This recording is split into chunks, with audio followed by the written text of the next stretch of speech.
Welcome back, everyone. I want you to take a look at your screen right now. This is sunrise over Gaza City. Just 2.5 hours from now, the official ceasefire that's been agreed to by Israel and Hamas will begin. But at the moment there, it looks tranquil and peaceful. And we will see if that can continue for the next 2.5 hours and beyond. We will keep you posted as to what's happening on the ground. But after 27 days of defending itself, has Israel somehow lost more in the eyes of the world than Hamas has? Here to debate that is Ben Shapiro. He's the editor-in-chief of TruthRevolt.org, and Rula Jabrial, a foreign policy analyst and author of the novel Miral.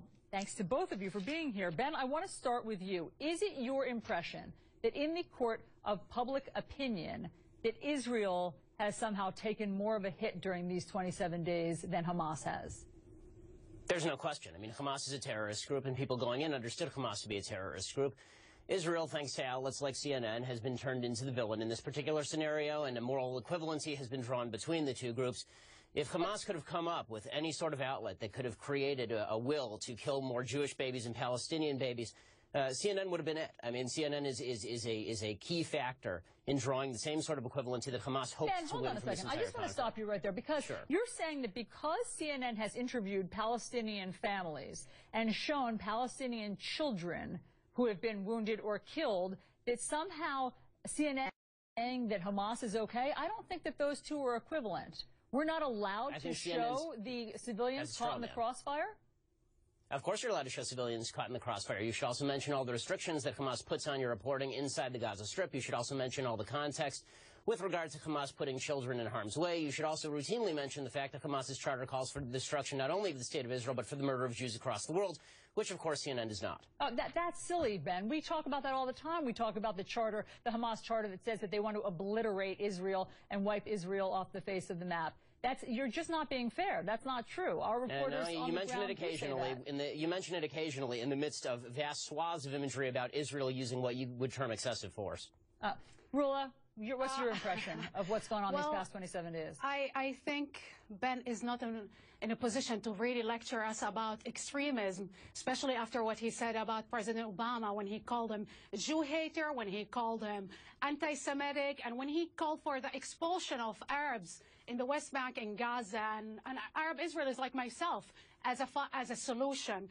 You know, it's so hard to listen to somebody that even Jeffrey Goldberg called a fascist. Saying that, I think the issue about the public opinion will be connected to what happened, especially after the schools, the UN schools that were hit by the Israelis 7 times, after UN officials told Israelis more than once, actually 35 times, they told Israelis, the IDF, that they have civilians inside of that school. This is what turned the public opinion against the action of Israel. Of course, Israel has the right to defend itself against terrorist attacks, but when every time that they kill one Hamas leader or one Hamas militant, with him they are killing at least 10 civilians. So the public opinion is asking, what is the end game here? And after killing 2,000 civilians, or 2,000 people, is Israel really more secure and safe? Let's try to avoid the inflammatory comments about each other and the ad hominem attacks, because what we're trying to get at is whether or not the U.S. impression, the general opinion in the U.S. has been fair towards Israel. And Ben, I hear what you're saying. You think that it has not been, particularly when celebrities like Javier Bardem and his wife Penelope Cruz issue open letters condemning Israel and saying that they have engaged in genocide, but they don't mention Hamas. I think you're wrong about the media. I believe certainly that CNN has shown both sides, but there is an impression, Ben, and I understand why you feel this way, that certainly when it comes to celebrities, that they're giving Hamas a pass. Well, and this, I think, is sort of the point with regard to showing both sides. When you're showing two sides as equivalent, and your idea of balance is to show Israel's side and then Hamas's side and then claim that balance has been achieved, well, that's the sort of media coverage that would have led to the West losing World War II. So I'm not a big fan of that sort of balance. But then you're the one who's actually equating Hamas and Palestinian civilians. Those are not equal. The hell I am. Why would you do that? Hamas is a terror. Because you're saying that when the media shows civilians being killed, they're somehow propping up Hamas. That's not true. That is not what I said. you're saying... I did not say that at all. I said you feel free to show civilians being killed. What I suggested is that you should provide all the context for those civilians being killed. And as far as the other woman who's on with me, I'm not familiar with her name. You know, as far as her personal insults, I mean, I'm not going to get into the quality of the movies that are made based on her books. I think that we can all stay away from that. Rula. Well, let's talk about reality and realpolitik and stay away from really ideology and hate, I would say. Look, Israel negotiated with Hamas more than once. The last time and the most striking one was in 2011 when they released 1,000 Hamas prisoners for one Israeli soldier.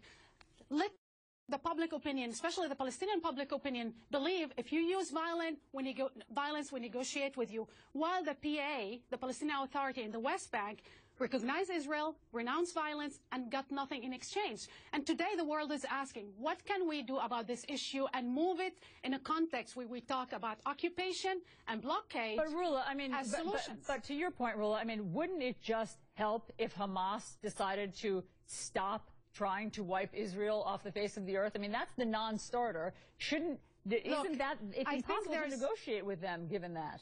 Look, Israel negotiated with Hamas, but let's look at history.